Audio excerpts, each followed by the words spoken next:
Yo, what's up guys? Welcome to another vlog. So, basically, ano na to, day 2. Day 2 na. Kasi, kararating ko lang kahapon. So, nandito na ako sa hotel. And, pakita ko lang sa inyo guys. Yung, so, dito tayo sa, yan. Ito yung view ng aking hotel. Yan. Labas tayo.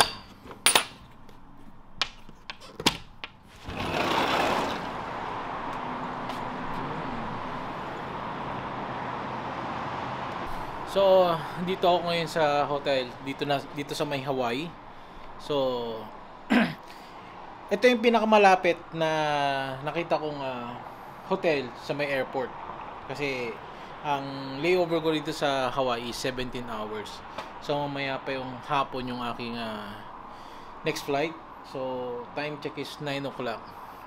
So, since kagabi hindi pa ako kumakain. Pinakain naman kami sa airport, but ang pinakain lang sa amin is pretzel and cookies and then tubig. Tapos yun lang. And then kino-consider pa rin kasi nila na domestic flight pa rin yung from LA to Hawaii. So hindi ganoon yung pagkain na binigay.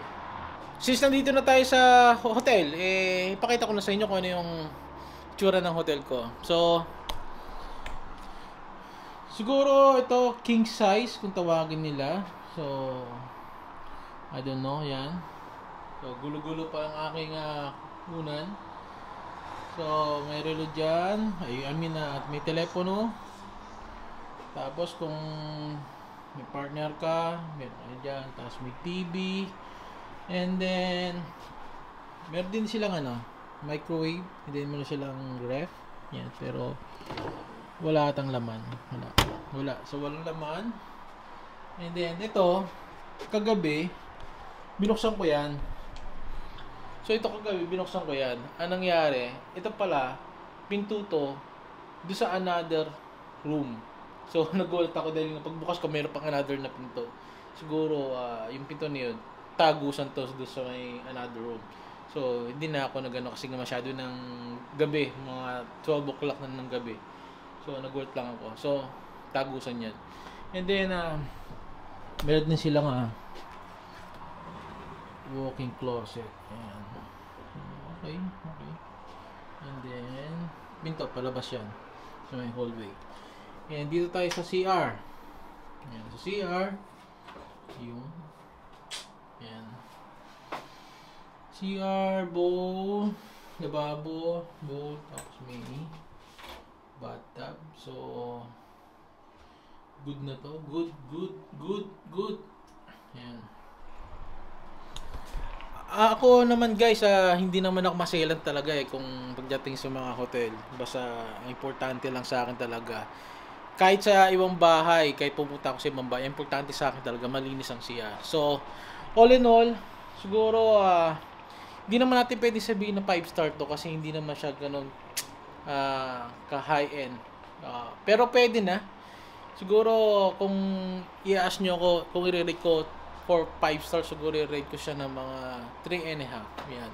Or pwede na sa 4. Yun. Alright, I'm ready. Ito na yung bag ko. Mabis na rin ako. So, hindi naman masyadong malamig. Tinatamad na ako magpalit Ito yung damit ko nung kahapon.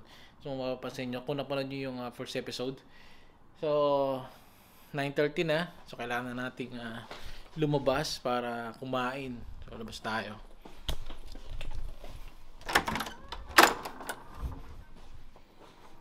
So, ito yung labas ng sandali. Check ko muna kung ito yung susi. So, hawak ko ng susi. So, ito yung hallway ng hotel. Yan yung view. Yan. So 9:30 na lang. So may nakita ako restaurant. Pag drive mo naman sa 1 minute away, I don't know, pag nilakad mo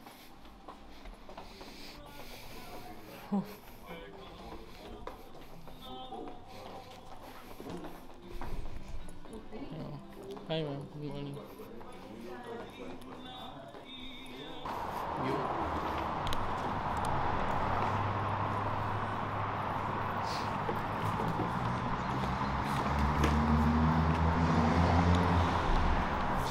ko alam kung mag-ano ako eh.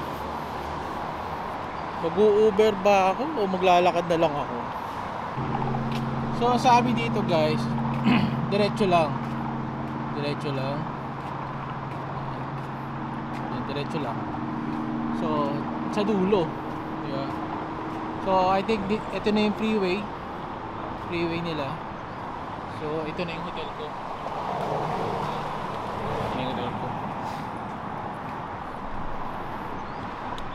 And then na-research ko, ang may-ari ng restaurant na pupunta natin is Filipino. And maganda naman yung review, maganda yung maganda yung star review niya, nasa 4.5 something. So try natin, 'di ba? And siguro naman may mga ideas sila or may mga mixing na food na ginagamit nila na pang Hawaii, di ba? So siguro may na-adapt na sila, pero di pa natin alam. Siguro punta na tayo doon, tanungin na natin sila kung anong food ba yung may offer nila sa atin, di ba? As a tourist, di ba? So kung sumobra sa income. So, kung itatanong nyo guys about sa weather dito sa Hawaii, parang wala namang pinagkaiba yung weather dito sa Hawaii sa Philippines. So, di naman kasi ganun kalayo yung yung Hawaii sa Philippines. So, parang parehas lang. So, hindi katulad sa US, sa California. Mararamdaman mo agad yung difference pag nandun ka, especially pag summer o kaya winter. May mararamdaman mo yung iba, pero dito sa Hawaii hindi mo kung siguro ganito kung lasing ka and then dinala ka rito sa Hawaii, hindi mo mapapansin na nasa Hawaii ka kasi yung weather almost same. Or baka parehas lang talaga yung weather nila rito. Alright, so nandito na tayo sa plaza ng tatawagin nila plaza, mga parang food court. So meron sila rito Mimit Smart, Aloha Sushi. Doon tayo pupunta sa Joe's Grill. Hopefully nakikita nyo. So may Subway din sila. Hopefully open na sila. Hello po. Pilipino te? Oh, good. Ano sa atin kuya? Ilocano, Tagalog. Tagalog. Kapampangan. Kapampangan Ano bang pagkain meron dito te? Dito ading. Dito breakfast ading. Dito yung menu namin. Hello te. Hi Rocky.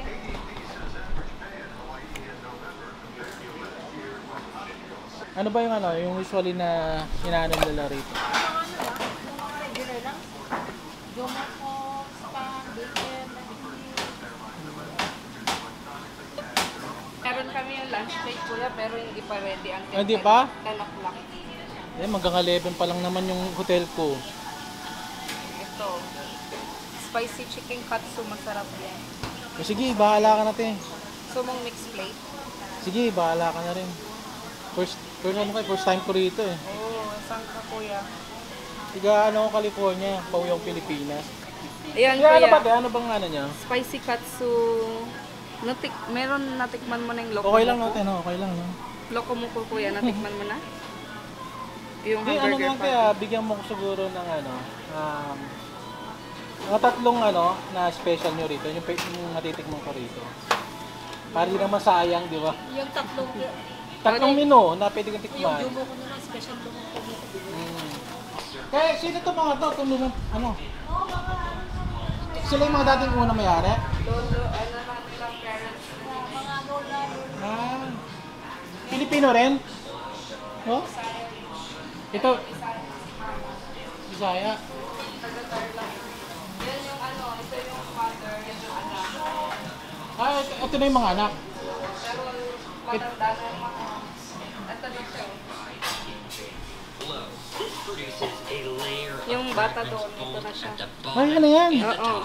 Ito na yung anak niya. Ano? Buhay ba hanggang ngayon, te? Oo. Buhay pa yung mga picture na ganyan. So, ilang taon na itong ano? 10 years na po. Pero yung nilalagay nila yung mga picture. Ah, kala ko. Oo, kala ko na matagal na to. Ah. Ikaw, te, saan ka? Dagupan. Nagupan. Oh, mauuna kami sa'yo. Pampanga ako eh. Oo. Di ba? Oo. Ano yun? Lagpasan ng Tarlac yun, di ba? Nagpas na po yan. Pangasinan na tayo eh, no? Doon kami sa, malayo pa. 7 hours. Eh, nagre-research ako sa YouTube na best food, close to airport. Ito yung nakita ko eh. Sabi ko, Pilipino, sige punta na ako dyan. Ang dami. Dito sila lahat.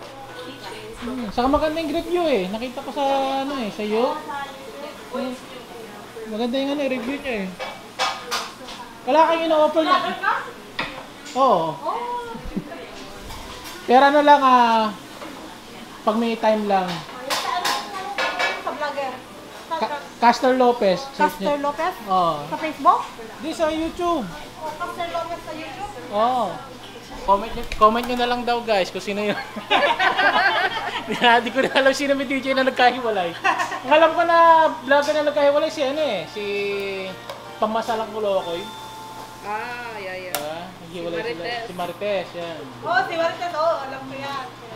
Si naman, every month doon sa LA, yung kung tawagin nila si Boss D, yun yung may restaurant eh, kasi sila nagbumukbang madalas. Yun. So every month nandun si Pambasang Kulokoy. Papa-shoutout ko kayo doon. Hello! Tinignan namin yan sa Oh. Yan ako yan. Mas gusto namin yung mukbang. Kasi nasa... Hello,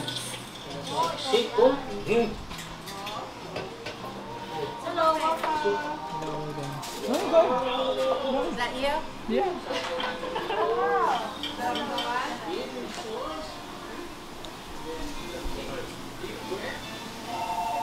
Yan. Pinaplay nila yung video ko. Te, kakainin ko na doon. Kasi yung driver pala doon, Pilipino rin. Bibigyan ko. Dalawa kami. Te, maraming salamat. Bye, kuya. Ingat. Okay. Whew.